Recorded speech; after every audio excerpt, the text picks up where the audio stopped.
Kal Kadosh, Boker Or, Bekiim Bahalacha, day 51. Okay, this is Siman Nun Gimel. We're already on the next Siman, which is the Siman of Yishtabah, and we are on Halacha Gimel.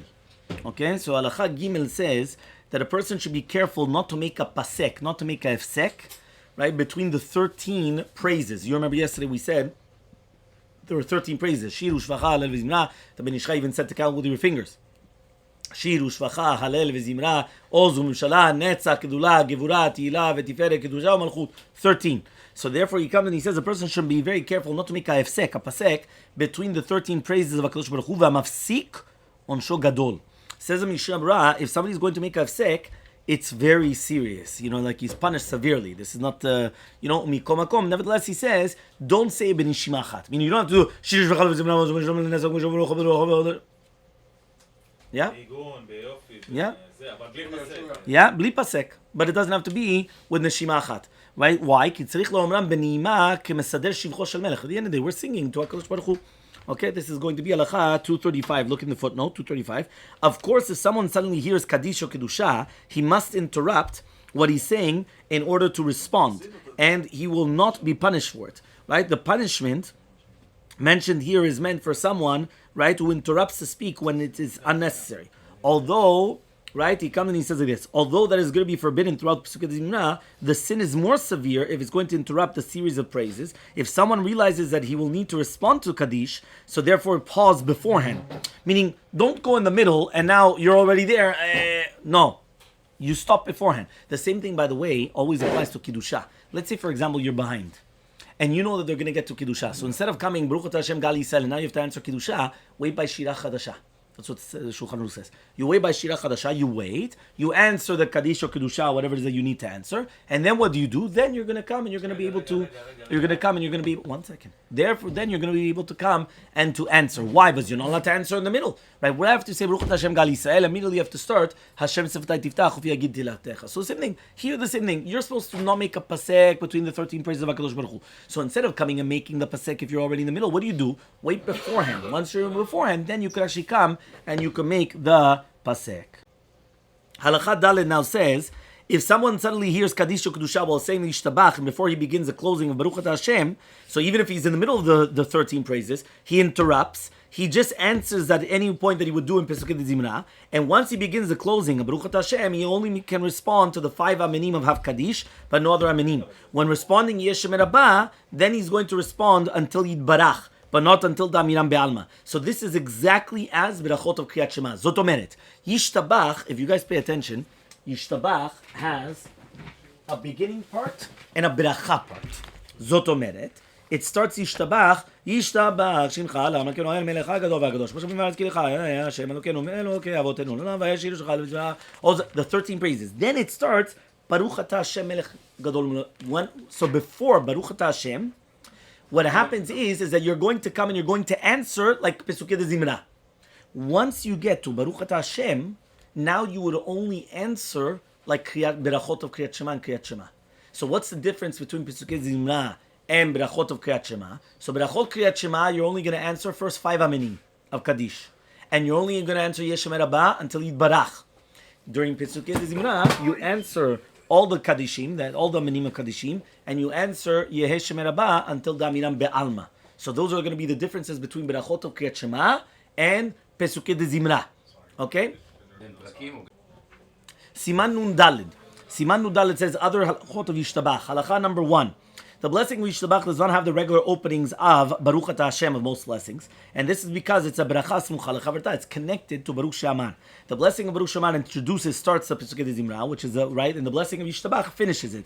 As such, the blessing of Yishtabah has the status of bracha smucha lechaverta, a blessing that is connected to the preceding bracha, and therefore it does not need the opening words of Baruch Atah Hashem. It only finishes with Baruch Atah Hashem, but it doesn't start with Baruch Atah Hashem. On page 160. Note 302. Okay? For the same reason, only the first blessing of the Amidah begins with Baruch Atah Hashem. All the other 18 blessings that follow do not begin with those of blessings. Why? They're all connected. And therefore, since they have a series of 19 blessings, each blessing only finishes. Only finishes with the words Baruch Atah Hashem, for that is what identifies, right, the passage of a blessing. The Sefer HaChinuch explained the logic of this pattern, after finishing one blessing with the words Baruch Atah, thus acknowledging, right, Hashem as the master and the king, it would not be proper to repeat that acknowledgement immediately afterward, since one has not interrupted with any other statement. Instead, one progresses to the subject of the next blessing, which means you don't stop. You continue. And it's like, so for example, it's like the opening remarks. So the opening remarks was Baruch Atah Hashem. Once you already started that, and then it's a continuation, so you don't have to say again, Your Highness, Your King, please this. You already said it at the beginning. So you have the opening remarks, which is the beracha, and then afterwards, Semucha lechaverta, and you continue going. The Yishtabah added, in this case, we recited several pages of passages between the blessings of Baruch Sheman and Yishtabah. But still, it's not considered Ifsek. That means, did you realize, you just said, Baruch Sheman is the first beracha. Yishtabah is the last beracha, and it's beracha smucha lechaverta. I was smucha lechaverta. You said mizmor toda, yichevod, ashrei, the five halelukot. You went and you said vayvarech David, right? You did the azeshim Moshe. Still, it's beracha smucha lechaverta. The Alvush explained that Baruch Sheman introduces passages, right, of praise to Hashem, especially those composed by David HaMelech. Thus, all the passages of praise in Pesukei de Zimra are a continuation of Baruch Sheman. And it is as if there's no gap between that blessing and that of Yishtabah. Okay? Fine. Another example of this concept is the blessing of V'yatziv v'nachon. Right? Why? What happens by V'yatziv v'nachon? It follows Kriyat Shema. It does not begin with the words of Baruch Atah, since it's connected to the blessings that preceded Shema. Meaning, think about it. Right after Kriyat Shema, V'yatziv v'nachon is a bracha. You finish, Baruch Atah Hashem, Ga'al Yisrael. So if it's a beracha, what's going on? But rather, he says, the passages of Shema do not consider interruption and pasek between those blessings. Likewise, the blessing recited after the Hallel does not begin with the words Baruch Atah. We just read Hallel today. When we read Hallel, it's the exact same thing. We also are not going to come and we're not going to mention it. Why? Because it's connected to the blessing that precedes the Hallel. And the passages of the Hallel do not constitute a hefsek. It does not make an interruption. Okay, so therefore, since it does not make an interruption, there's no problem whatsoever again. So that was halacha number 1. Halacha number 2, you don't answer amen after melech gadol mulam b'tishbachot, but rather after melech el chaya olamim, and then you say amen, because that is the ending of the beracha v'yishtabach, which means in the middle, you come and you say, right, you say melech gadol mulam b'tishbachot. Right? But you don't finish there. You finish, right? You finish. So that's where you answer the man. Yes, all the ways at the end. So he comes over here, it says the blessing recited after the Hallel, however, ends with Melech Mola B'Tishbachot. Meaning somebody could get confused. Just like by Hallel, you finish Baruch Atah Hashem Melech Mola B'Tishbachot, Amen. So therefore you would think also by Yishtabah, Melech Mola B'Tishbachot, Amen. No. Melech Amen. That's where you answer the Amen. Because again, why are you answering Amen? Because you're finishing a beracha. Remember, according to Shita Maran, whenever you're finishing a concept, you do answer Amen to your own beracha. Shalom, Amen. After Amidah, you finish Amidah. Hallel, you finish Hallel, you do Amen. Amen. Right? You're Sfaradi, yeah? So therefore, you answer Amen. There you answer it quietly because you don't want to show that it's the Rabbanan or whatever it is. But you do answer Amen after you finished an Minyan. You finished your own bracha, you would still answer Amen when you're finishing an Minyan. Preface, making a Minyan. Okay? Making a Minyan, page 161.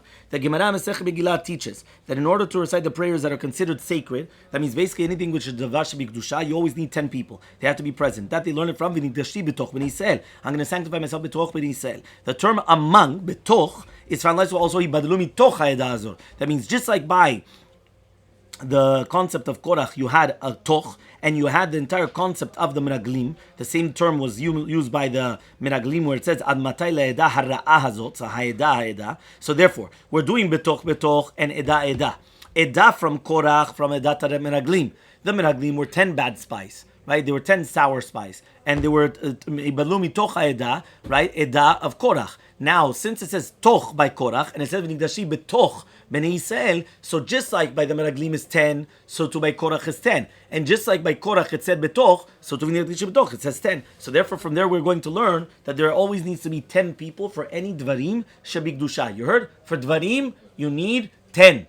Okay? The Talmud Yerushalmi. Yeah? Dvarim Shebikdusha. Which one? You're right, because at the end of the day, it's a concept of 10. That's what we're saying. So the Yerushalmi comes, and also the Midrash, they offer a different pasuk. it says v'nikdashi b'toch bnei Yisrael, okay, and therefore I'm going to sanctify myself. And the rabbis compare it to Yaakov Avinu. Yaakov Avinu says v'yavo bnei Yisrael lishbor b'toch habayim.